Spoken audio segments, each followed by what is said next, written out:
दोस्तों PCS academy में मैं आप सभी लोगों का स्वागत करता हूं। और दोस्तों सबसे पहले तो आप पीसीएस एकेडमी को सब्सक्राइब कर लीजिए। और चैनल पर जैसे यूट्यूब पर आप डालेंगे पीसीएस एकेडमी तो इस तरीके से खुलकर आएगा। और इस लाल बटन पर सब्सक्राइब वाले बटन पर इस तरीके से जो चीज़ें हैं, ठीक है, सब्सक्राइब बटन के बाद में बेल बटन को आप लोग ज़रूर प्रेस करिए और वो भी ऑल में आप लोगों को सेट करना है, जिससे टाइम पर नोटिफिकेशन आप लोगों को मिलती रहे, ठीक है। और यूपीपीसीएस मेंस 2022 और 23 के लिए बैचेस चल रहे हैं, तो जो लोग भी अपना इच्छुक हों ज्वाइन कर सकते हैं, ठीक है। ज्वाइन करने के लिए जो नंबर है 9140085178, इस नंबर पर मैसेज करके आप लोग जानकारी ले सकते हैं। आइए शुरू करते हैं। गलतियां हैं वो आपसे नहीं होनी चाहिए। जो इंट्रोडक्शन पार्ट है, बॉडी पार्ट है, कंक्लूजन पार्ट है, तो तीनों में कोटेशन डालिए। प्लस जो पेज हैं, जैसे मान लीजिए एक पेज है तो एक पेज में आप दो कोटेशंस का उपयोग जरूर से जरूर करिए। ग्रामर की गलतियां नहीं होनी चाहिए।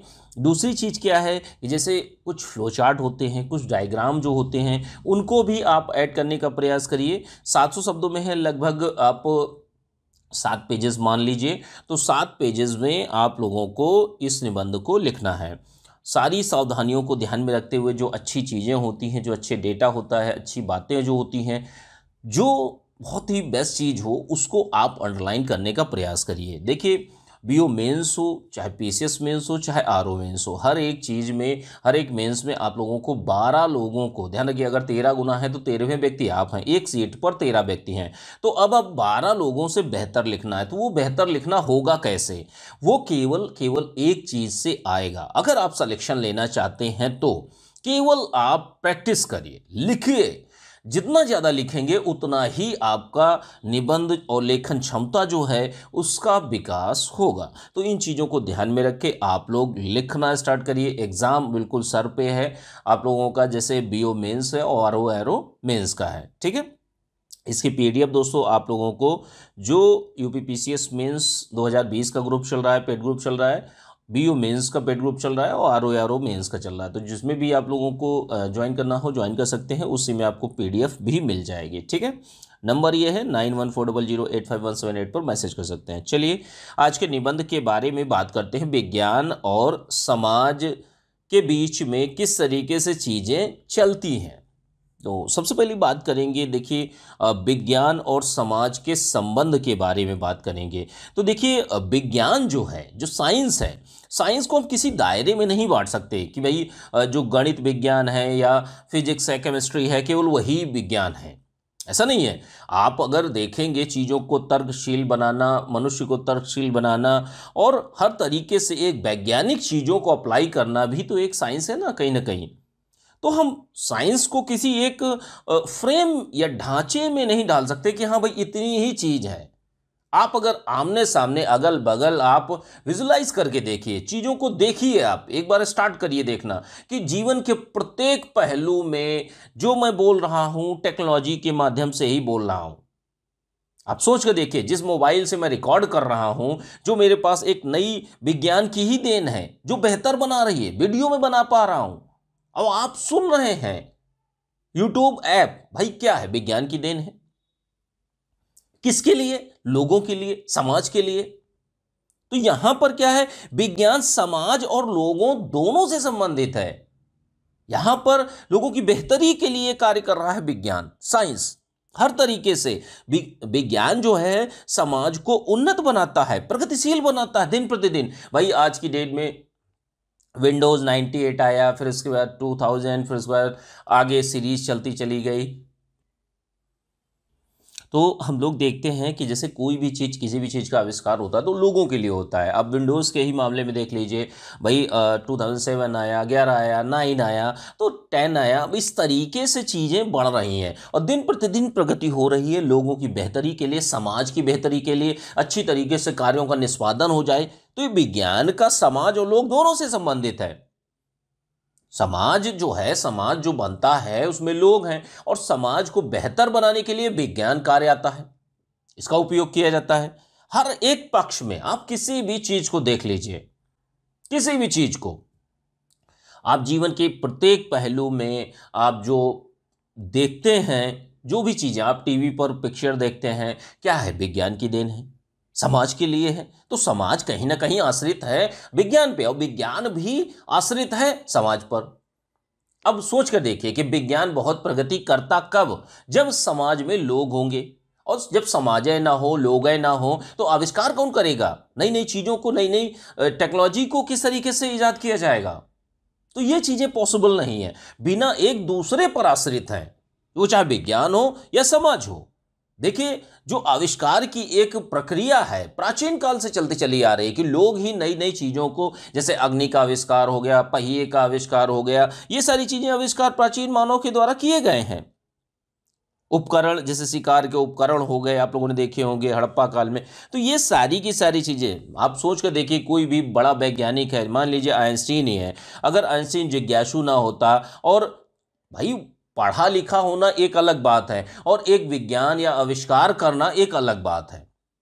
हाँ, ये बिल्कुल ज़रूरी है कि किसी भी विज्ञान को मतलब आविष्कार को करने के लिए, एक नई इनोवेशन या नई क्रिएशन को बनाने के लिए, क्रिएट करने के लिए भी आपको दिमाग चाहिए, सारी चीज़ें चाहिए, मेनली दिमाग है। ठीक है, पढ़ाई लिखाई भी चाहिए होती है, लेकिन बहुत सारे ऐसे व्यक्ति हैं, बहुत सारे आविष्कार किए हैं जिन्होंने कोई कभी पढ़ाई लिखाई नहीं करी। तो ऐसी चीज़ें नहीं है, यहाँ पर लोग और विज्ञान एक दूसरे पर हर तरीके से आश्रित है।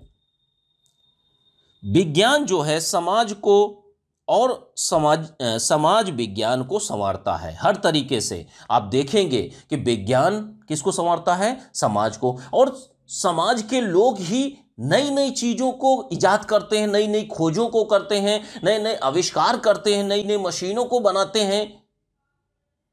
तो विज्ञान को कौन संवार रहा है? लोग संवार रहे हैं। और विज्ञान, जो लोग हैं उनको कौन संवार रहा है? उनको विज्ञान संभाल रहा है। तो ये परस्पर एक दूसरे से संबंधित है। किसी, जो विज्ञान है, विज्ञान मानव व्यवहार व समाज पहलुओं के साथ जुड़े विषयों के संबंध में ज्ञान को व्यवस्थित करने की प्रणाली है। इसमें देखिए विज्ञान की डेफिनेशन दी गई है ऑक्सफोर्ड के अनुसार। जैसे विज्ञान है क्या? मानव व्यवहार, जो ह्यूमन बिहेवियर जो होता है, और समाज के पहलू जो होते हैं, उनके साथ जुड़े जो भी विषय होते हैं, उनके संबंध में ज्ञान को एक व्यवस्थित करने की प्रक्रिया है, ज्ञान को व्यवस्थित करने की प्रणाली है। भाई चीज़ों को, जैसे नॉलेज है, नॉलेज को एक सीक्वेंस में, एक सीरीज में, या एक ढांचे के तहत ढालकर ही आप एक नई चीज़ का क्रिएशन करते हैं।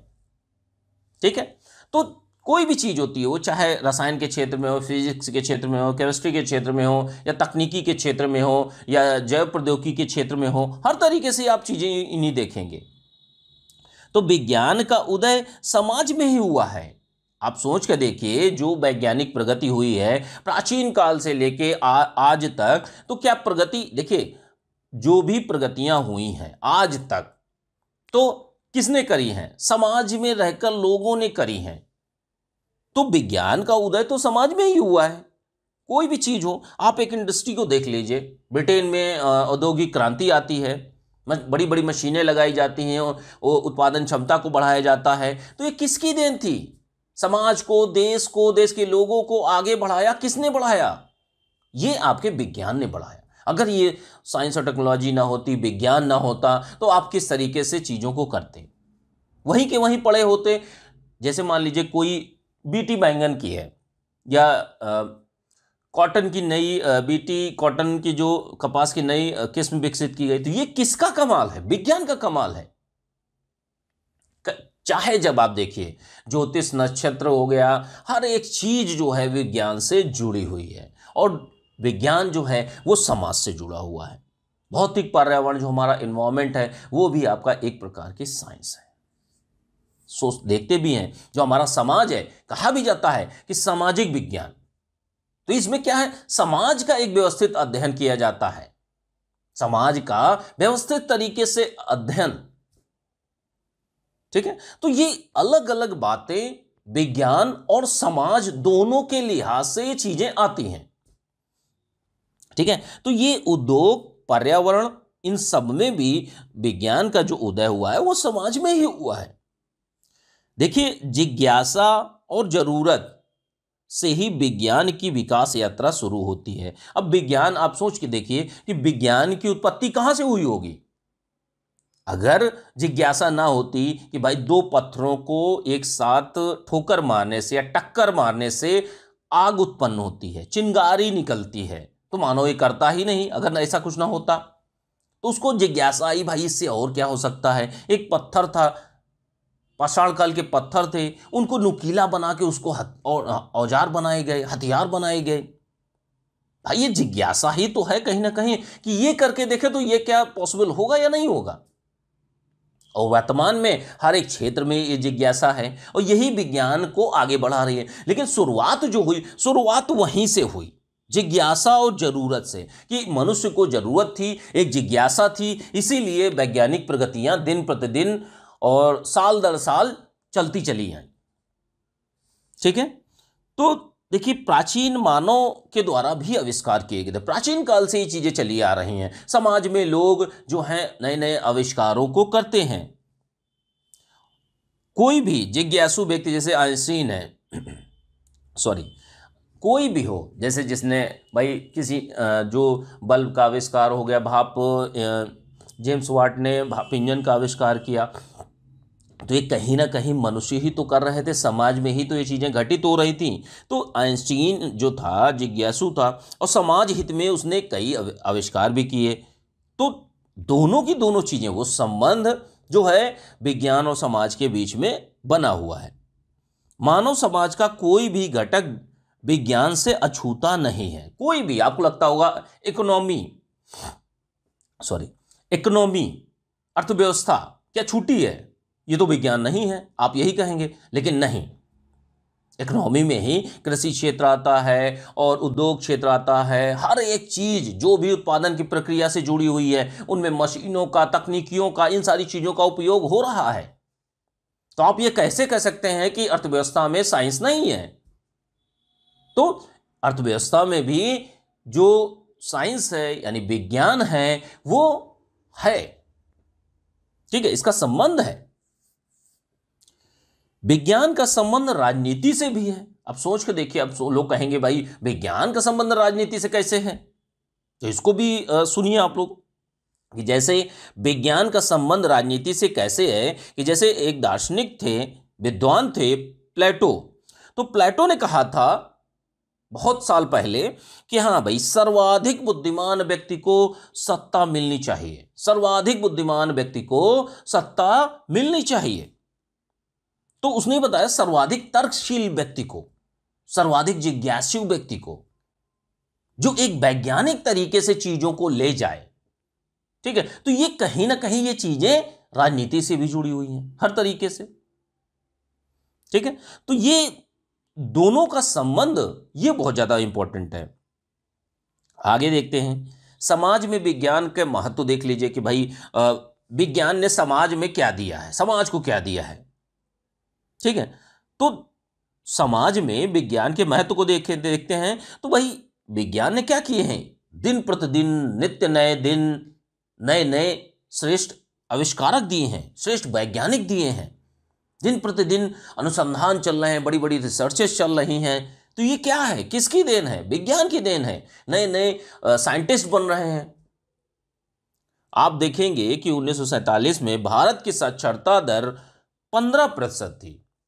अब 2011 की जनगणना के अनुसार यह 74% हो गई। तो जब ये 74% हुई, लोग साक्षर हुए और हर एक फील्ड में हुए। लेकिन वैज्ञानिक हर एक फील्ड में नहीं है। जहां पर जो चीजें हैं साइंस के सेक्टर में ही, साइंस के क्षेत्र में ही वैज्ञानिक हुए। ठीक है, लेकिन उतनी मात्रा में नहीं हुए। ठीक है, तो कहीं ना कहीं देश की नीतियां और सारी चीजें मायने रखती हैं। लेकिन जो इसका तात्पर्य है, जो संदर्भ है कहने का, उसका अर्थ यही है कि जो आपका समाज है, जो लोग हैं, वही विज्ञान को आगे ले जाते हैं। अब विज्ञान की और क्या देने हैं? अब आंख बंद करके, आंख खोलकर आप एक चीजों को देखिए कि कहां कहां साइंस है। इंटरनेट, मेल, मशीनें, कलपुर्जे, नई तकनीकियां जैसे नैनो टेक्नोलॉजी, कृत्रिम बुद्धिमत्ता, ढेरों चीजें हैं। जो भी आप आस में दो भी चीजें देखते हैं, आपने लाइट को देखा, हर एक चीज को अपने अगल बगल देखिए, वो सारी की सारी चीजें ये विज्ञान की ही देन है। उन्नत बीज प्रणाली, रोबोट, एसी, फ्रिज, कंप्यूटर, कोई भी चीज, बड़ी बड़ी गाड़ियां, एरोप्लेन, क्या है? विज्ञान की देन है, तकनीकी है, टेक्नोलॉजी है। बड़ी बड़ी परियोजनाएं जो चल रही हैं वो तकनीकी के माध्यम से चल रही हैं, विज्ञान के माध्यम से। मनुष्यों को, ध्यान रखिएगा, मनुष्य को उन्नत बनाया है विज्ञान ने। विज्ञान को उन्नत किसने बनाया है? मनुष्यों ने बनाया है, समाज ने बनाया है। तो यहां पर मनुष्य को उन्नत बनाया गया। देखिए, जब एग्जाम्पल आप दीजिएगा कि समाज में विज्ञान का महत्व क्या है, तो जो ये क्षेत्रक है, प्रत्येक क्षेत्रक में जो चीजें आप जितनी ज्यादा हैं, बहुत ढेर सारी, 2-3 पन्ने भर जाएंगे आपको लिखने में, लेकिन उन चीजों का मतलब नहीं, आपको एग्जाम्पल्स देने होते हैं। ठीक है, आप अपनी तरफ से कुछ और एग्जाम्पल को चूज कर सकते हैं। तो यहां पर समाज के लोगों के कल्याण के लिए विज्ञान ने महत्वपूर्ण भूमिका अदा की है। जो भी साइंस है, जो भी, देखिए, दो चीजें होते हैं। जैसे एक तलवार होती है, उसका एक पक्ष होता है कि हम अपनी रक्षा कर लें, और एक पक्ष होता है कि हम दूसरे का गला काट दें। ठीक है, दोनों बातें हैं। तो दोनों बातों को देखते हुए अगर आप चीजों को देखेंगे तो समाज जो है, विज्ञान एक तरीके से समाज का कल्याण करने वाला भी है और एक तरीके से समाज में विसंगतियां उत्पन्न करने वाला भी है। उनकी भी बात करेंगे। तो यहां पर समाज में विज्ञान का बहुत ही अहम योगदान है। वो राष्ट्र को, लोगों को, समाज को आगे ले जाने में योगदान देता है।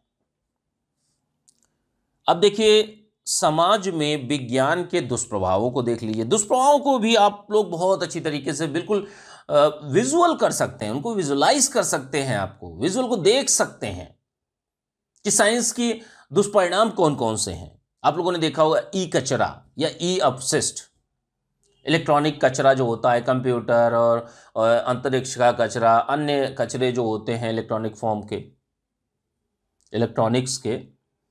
तो ये ई वेस्ट जो होता है, ये बहुत ही ज्यादा दुष्प्रभाव डालता है समाज के लोगों के ऊपर, समाज के ऊपर। तकनीकी का दुरुपयोग, आप लोगों ने देखा होगा, भाई विज्ञान ही तो है।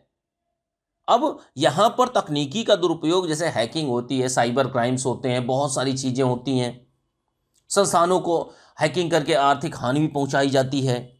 लोगों में असुरक्षा की भावना भी आती है कि भाई कहीं हमारा डेटा ना चोरी हो जाए, फेसबुक का डेटा, ट्विटर का डेटा, बिग डेटा। ठीक है, और चोरी भी होता है, आप लोगों ने देखा होगा, बहुत सारी घटनाएं घटित हुई हैं।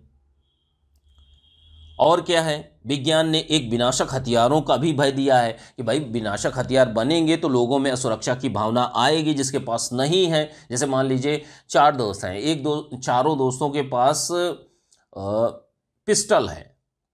ठीक है, एक एक पिस्टल है, लेकिन 5वें दोस्त के पास में नहीं है। अब 5वें दोस्त को ये लगेगा कि भाई अगर मेरे पास नहीं है, चारों ने, अगर किसी ने मुझे गोली मार दी तो फिर क्या होगा। तो 5वां भी यही प्रयास करेगा कि हाँ, मुझे भी एक पिस्टल रखनी चाहिए। और अचानक अब पिस्टल रखी हुई है, थोड़ा सा भी किसी को गुस्सा आया, एक दूसरे के ऊपर गोली चला देंगे। तो कहीं ना कहीं ये जो ऐसी स्थितियां बनी, वो दुष्प्रभाव ही तो है विज्ञान का, कि ना ये होते और ना तो ऐसा कुछ होता। लेकिन हम जब आगे बढ़ते हैं तो अच्छाइयों को देखकर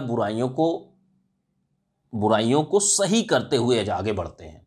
अब ऐसा नहीं है कि हम प्रगति ही ना करें। अब भाई कार्बन उत्सर्जन हो रहा है, कार्बन एमिशन हो रहा है, तो इसका ये मतलब नहीं कि कार्बन एमिशन ना हो तो हम भाई अपनी ग्रोथ को ही रोक दें और कार्बन एमिशन खत्म हो जाएगा। भाई नहीं होगा, ऐसा नहीं होता। हम दोनों को बैलेंस में लेके चलते हैं। तो हम कितना कार्बन एमिशन जो है कम करें और हम आगे अपने विकास को भी सुनिश्चित करें। सभी राष्ट्र यही करते हैं। और क्या है, हिंसा को भी भाई विज्ञान ने क्या है, विज्ञान ने अनेकों चीजें दी हैं, mobile, internet, email, WhatsApp, Facebook, Twitter, Instagram, ये सब क्या है, यहां से अच्छी चीजें भी होती हैं और बुरी चीजें भी होती हैं। इंटरनेट के माध्यम से आप यूट्यूब पर जाइए, यूट्यूब पर 75 टाइप की सामग्रियां पड़ी हुई हैं जो बहुत ही ज्यादा खतरनाक है। आतंकवाद को बढ़ाने का सबसे अच्छा तरीका इंटरनेट, विज्ञान, टेक्नोलॉजी। बैठे बैठे आप दूसरी कंट्री के किसी चीज को हैक करते हैं, उस व्यक्ति को खत्म भी कर देते हैं। ये हालत है। तो आप सोच कर देखिए कि विज्ञान ने कहाँ, भाई योगदान तो है ही, लेकिन योगदान के साथ में इसके कुछ दुष्प्रभाव भी हैं जो कि समाज को मिले हैं। समाज में विज्ञान के दुष्प्रभाव हैं। अब आप सोच कर देखिए, कोई आईएस का एक बहुत बड़ा आतंकवादी आतंकवाद को फैलाना चाहता है, अपना एक सेंटर खोलना चाहता है इंडिया में, तो क्या करेगा? वो लोगों से सोशल मीडिया प्लेटफॉर्म के माध्यम से वो सर्च करेगा, लोगों को अपनी ओर आकर्षित करने का प्रयास करेगा। वो चाहे वैचारिक विचारधारा के आधार पर या पैसे के आर्थिक आधार पर, कि भाई हम आपको इतने करोड़ रुपए देंगे, आप हमारे संगठन में शामिल हो जाओ। और ऐसे वो लोगों को छांटना है जो उग्र प्रवृत्ति के होते हैं, मारने मारने पर उतारू होते हैं या बहुत बुरी स्थिति में होते हैं आर्थिक रूप से, तो वो ऐसे लोगों को चुनता है। तो यहां क्या है कि भाई सर्वसुलभ तो सारी चीजें हो गई हैं, बहुत आसानी भी है। आप सोच कर देखिए कि एक लिफ्ट होती है, विज्ञान की देन है, और वो लिफ्ट बहुत अच्छी है भाई। आप एक फ्लोर से, ग्राउंड फ्लोर से 10वें फ्लोर तक जाते हैं। अब खुदा न खास्ता लिफ्ट की जो वायर होती है वो टूट जाए तो कितना विध्वंसक है। तो ये सारी की सारी चीज, टेक्नोलॉजी कोई भी है, फ्रिज है, फ्रिज में अगर मान लीजिए थोड़ा सा पानी पड़ गया या किसी तरीके से अर्थ मिलने लगा और लाइट उतर आए, तो बहुत सारे लोग चिपक कर मर भी गए हैं। क्या है? तकनीकी। ये दुष्प्रभावों में भी आप लंबी चौड़ी लिस्ट है, उसको भी आप बता सकते हैं। तो यहां पर आपको चीजों को बताना है बेहतर रूप में, बहुत अच्छी तरीके से चीजों को बताना है। आगे चलते हैं निष्कर्ष में। देखिए, निष्कर्ष में आप लोगों को यही दे देना है, कई बातें हैं उनको आपको निष्कर्ष में लिखना है कि जैसे जीवन को तार्किक बनाता है हमारा साइंस, विज्ञान समाज का कल्याण करता है, विज्ञान समाज देश की प्रगति में सहायक के रूप में आगे आगे बढ़ता है, लोगों का जो जीवन है वो सुलभ बनाता है। आप टेक्नोलॉजी का प्रयोग करके अपने जीवन को ही तो सुलभ बनाते हैं, आसान करते हैं। आप सोच कर देखिए, पहले आप 10 किलोमीटर की यात्रा पैदल चलते थे, अब आपको आसानी हो गई, 10 मिनट में 10 किलोमीटर की यात्रा पूरी कर लेते हैं बाइक के माध्यम से या 4 व्हीलर के माध्यम से। सोच के देखिए, यही टेक्नोलॉजी, यही तकनीकी, यही विज्ञान है। तो ये क्या है? ये लोगों का जीवन सुलभ बनाता है। आपको कंक्लूजन में ऐसे पॉइंट डालने हैं और अलग अलग डायमेंशन के डालने हैं कि आपका उत्तर सबसे यूनिक हो जाए। और क्या है? विज्ञान और समाज अलग अलग नहीं है, आयाम इसके बहुत हैं, कि जैसे भौतिक विज्ञान, रासायनिक विज्ञान, सामाजिक विज्ञान, जीव विज्ञान, अन्य विज्ञान, बहुत सारे विज्ञान के प्रकार हैं। लेकिन हां, समाज और विज्ञान एक दूसरे से बृहद रूप से संबंधित है। विज्ञान जो है, विज्ञान समाज का इंजन कहलाता है। इंजन विज्ञान, भाई लोग तो हैं ही, लेकिन सोच कर देखिए, किसी देश में अगर वैज्ञानिक प्रगति नहीं हो रही है तो वो बहुत पीछे चला जाएगा। आप एग्जाम्पल ले लीजिए यूएसए का, और एक एग्जाम्पल ले लीजिए बुरुंडी रवांडा का। तो दोनों, इन तीनों देशों में तुलना करेंगे तो दोनों में अंतर क्या है? अंतर यही है, टेक्नोलॉजी के बेसिस पे, तकनीकी विज्ञान के। आप देखिए, साइंस के क्षेत्र में हो और टेक्नोलॉजी के क्षेत्र में हो, आपका अंतरिक्ष के क्षेत्र में हो, हर एक क्षेत्र में वैज्ञानिक प्रगतियों में यूएसए टॉप पर है। तो आप सोच सकते हैं ना कि कितना जरूरी है किसी भी देश के लिए, किसी भी राष्ट्र के लिए ये चीजें बहुत ही ज्यादा जरूरी होती हैं। देश को आगे ले जाने के लिए, वहां के लोगों को आगे ले जाने के लिए, वहां के जो अर्थव्यवस्था है उसको बेहतर बनाने के लिए आपको वैज्ञानिक प्रगति दिन प्रतिदिन करनी ही पड़ेगी। तो और वैज्ञानिक प्रगति होगी तो आपका समाज अच्छा होगा, आपके लोग अच्छे होंगे, सारी चीजें बेहतर होंगी। तो इस तरीके से आप लोगों को इस पूरे निबंध को बेहतर रूप में 700 शब्दों में आप लोगों को लिखना है। काफ़ी इम्पोर्टेंट ऐसे है, इसको आप बेहतर तरीके से लिखिए। और